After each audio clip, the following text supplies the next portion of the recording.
Hello friends, welcome to the Health Q channel, the health awareness channel where my mission is to motivate you to look at the brighter side of the health.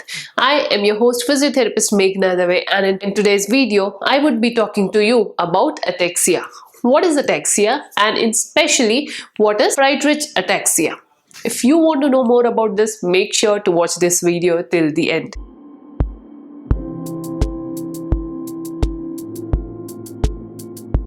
If you look at the literal meaning of ataxia, ataxia stands for incomplete or else partial loss of body control in terms of movement.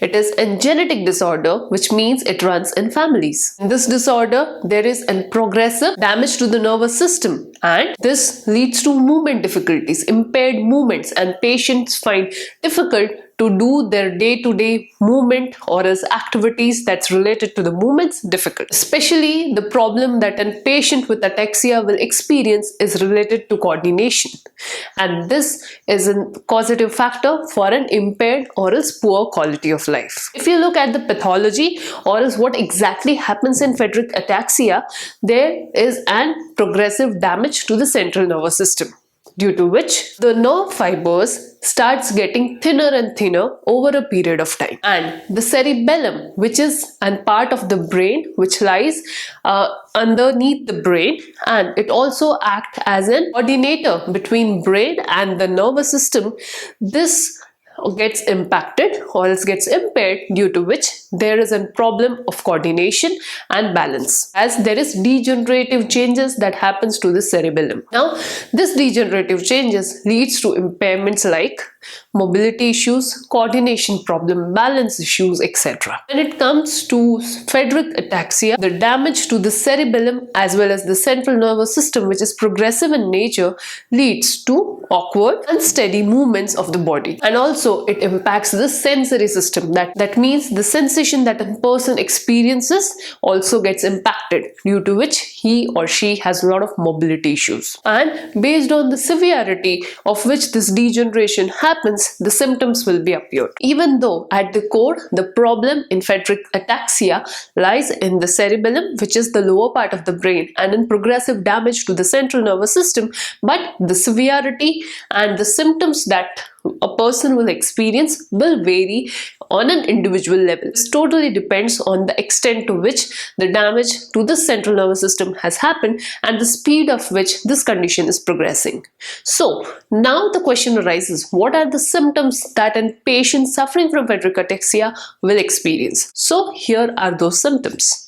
The first symptom is difficulty in walking. Apart from that, poor balance or else balance issues. So due to difficulty in walking and due to poor balance issue, a person who is having ataxia, when he walks, his gait will look as if a person is drunk or else is dizzy. The speech will get affected gradually, due to which it will get slurred as well as slow. The movement coordination will get affected. So for example, if we have to open a lock and key, so there is a coordination with which one hand moves to this side and another hand moves with the keys to the opposite side. So this is a coordination of both sides of the hand.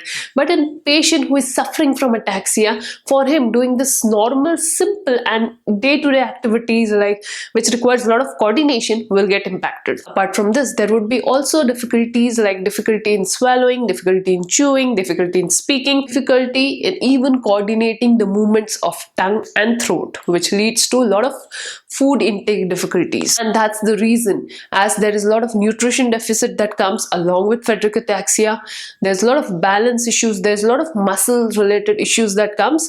The patients who suffer from Friedreich ataxia gets very tired very soon. They need more rest and they also take longer time to recover back. Apart from this, as this condition progresses, the patients will also develop some severe conditions like diabetes mellitus, heart issues, and they will have this difficulty in breathing, and they will also be experiencing heart problems like palpitation, and there would be an enlargement of the heart. The aim of the treatment is to first identify the problem And then second is to delay the progression as much as possible. The question that arises is how this problem is identified or else is diagnosed. So the diagnosis is basically made from the first point, and that is history taking of the patient. If patient comes to the doctor with experience of balance issues, coordination issues, gradual progression in difficulty of talking, difficulty in swallowing, difficulty in writing, stuff like that,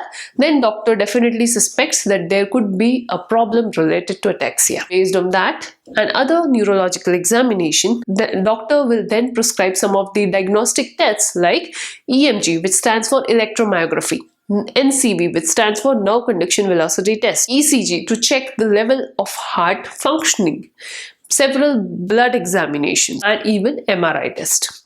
Once all these tests are done and the doctor comes to this conclusion of the diagnosis of Friedreich's ataxia, then the treatment is decided. So once the diagnosis is made, then it's the time of determining or coming up with the line of treatment.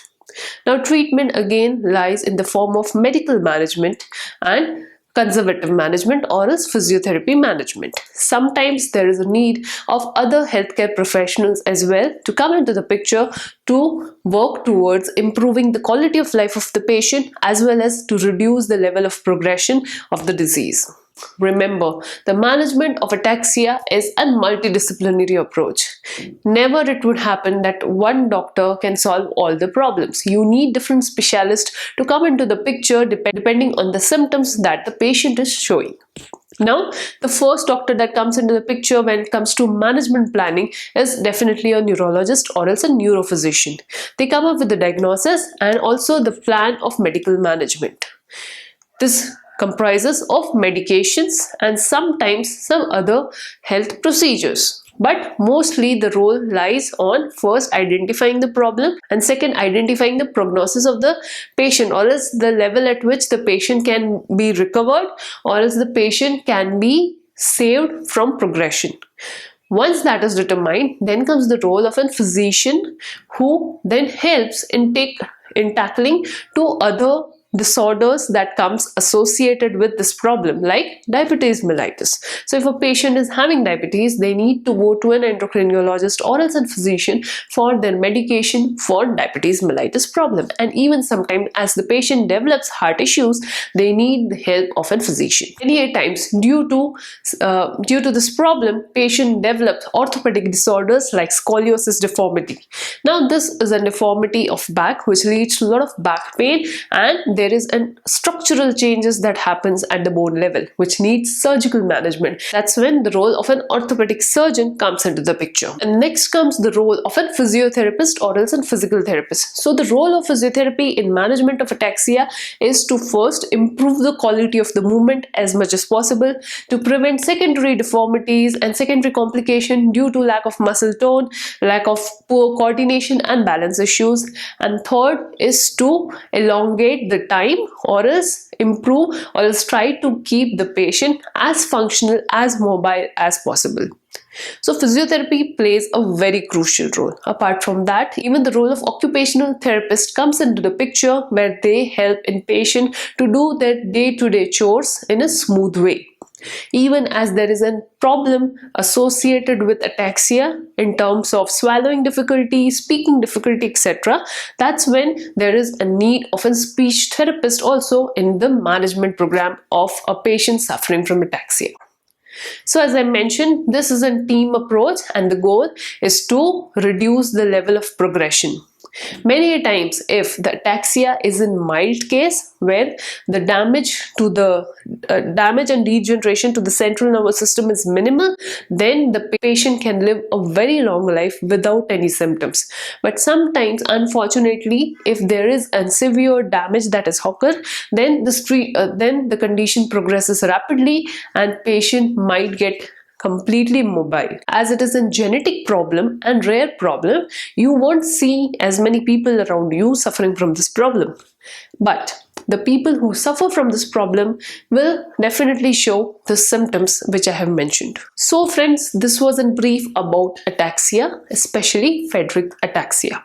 I hope you found this video informative. If yes, make sure to like this video, share this video with whom you feel this video would be of help, and don't forget to subscribe to HealthQ channel for more such health awareness videos. On that note, I will end this video here and see you in another video. Thank you.